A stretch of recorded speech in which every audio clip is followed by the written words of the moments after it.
for social, technological and environmental pathways to sustainability. And it is a research centre that's made up of individuals taken from two of the departments here on the Sussex campus. SPRU, Science and Technology Policy Research, which is my department, and the Institute for Development Studies, or IDS. Can we have the... Yeah. That's it. Thanks a lot.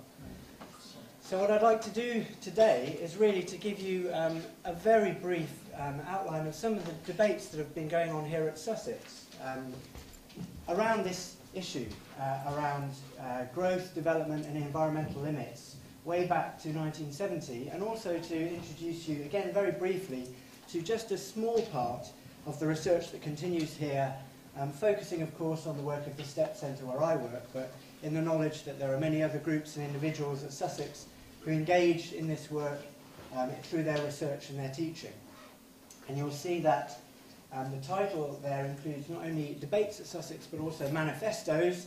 This is a political issue and it has been political. Sussex has been, we would say, at the forefront of these political debates, feeding out of research way back to 1970, 6 years before I was even born.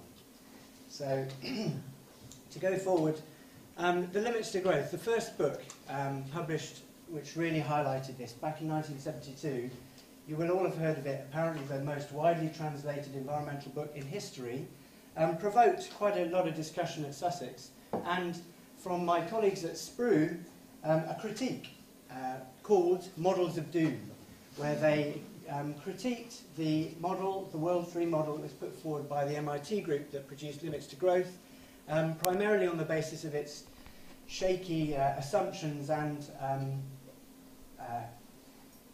the precision that was put on its predictions and recommendations.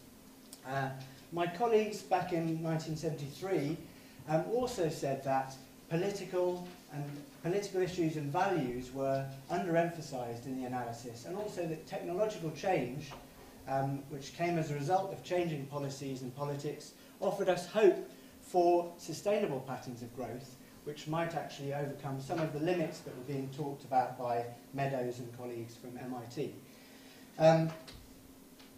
This quote, taken from Models of Doom, illustrates their argument that some types of growth are quite consistent not only with the conservation of the environment, but also with its enhancement. The problem, in our view, is a socio-political one of stimulating this type of growth and of more equitable distribution both between countries and within them. Now, this was before climate change had entered at least the mainstream research and political arena, but here also they point to this, the importance of distribution, another focus of research and teaching here at Sussex, and the role of science and technology and innovation in international development and poverty alleviation was also looked at by our colleagues from SPRU and IDS, again back in 1970. What happened was that the UN in 1969 asked some of our colleagues to come up with the introductory chapter to the World Plan of Action on Science and Technology for Development for the second development decade, that was the 1970s, putting recommendations to national governments about how science and technology could lead to more equitable distribution of the benefits of science and technology.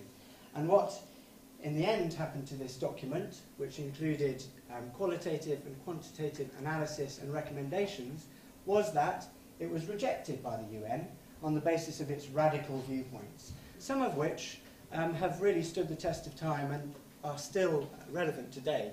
So this one here, really emphasizing that development is much more than growth, and that growth in fact comes as a consequence of development rather than being its essence.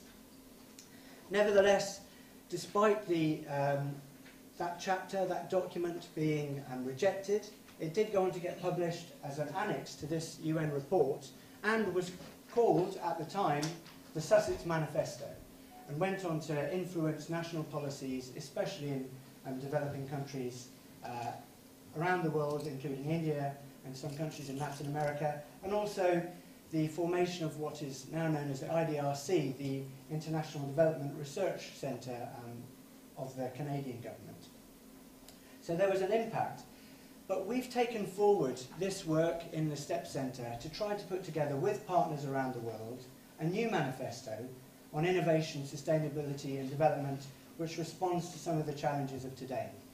We've started doing this by tracing the debates around the role of innovation, science and technology in sustainable development from 1970 through to the present day, using this tool which is a wiki timeline, which is available on the new manifesto website.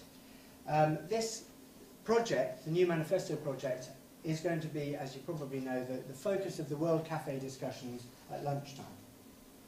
So a number of studies described here, and you're all able to contribute to this wiki timeline by going to the website and submitting what you think is an important point in the way that our thinking in these areas has changed. As well as that, we've conducted roundtables in 20 places around the world, including Brighton and Hove, around this time last year, and gathered together information and perspectives on sustainability and development from various different groups. Sometimes very different perspectives on what sustainability means. At the end of all that, at the STEP Centre we produced a new manifesto, and those will be available for you to look at. What we argue for in this manifesto is that we need a new kind of politics at local, national and global levels, which really opens up this idea of innovation, and rather than seeing innovation as driven by the market, opens up a space for political inputs that would drive it towards the objectives of poverty alleviation, environmental sustainability and social justice. And we call this politics of a 3D agenda. Firstly, focusing on science, technology and innovation, not for growth, but for specific directions, specific innovation pathways that serve sustainability objectives. Secondly, the second D, focusing on this issue of distribution and more equitable distribution of benefits, costs and risks emanating from those innovations at national and international levels. And then thirdly, another area of the politics of innovation that we believe is underemphasised at the current time is diversity. The need to retain a diversity of knowledges, cultures and ways of doing things, technologies more generally, and also enhancing them into the future so that we're better able to respond to changes, shocks and stresses, and also cater for seemingly irreconcilable perspectives around sustainability, many of which were highlighted in our roundtables. This is our agenda. In terms of what will be discussed, what we're inviting you to discuss at the World Cafe, which is happening at lunchtime, we have put forward 5 areas for action. And we're inviting you to put forward your own ideas in a way that River will describe later, that responds to these recommendations and really takes them forward towards action.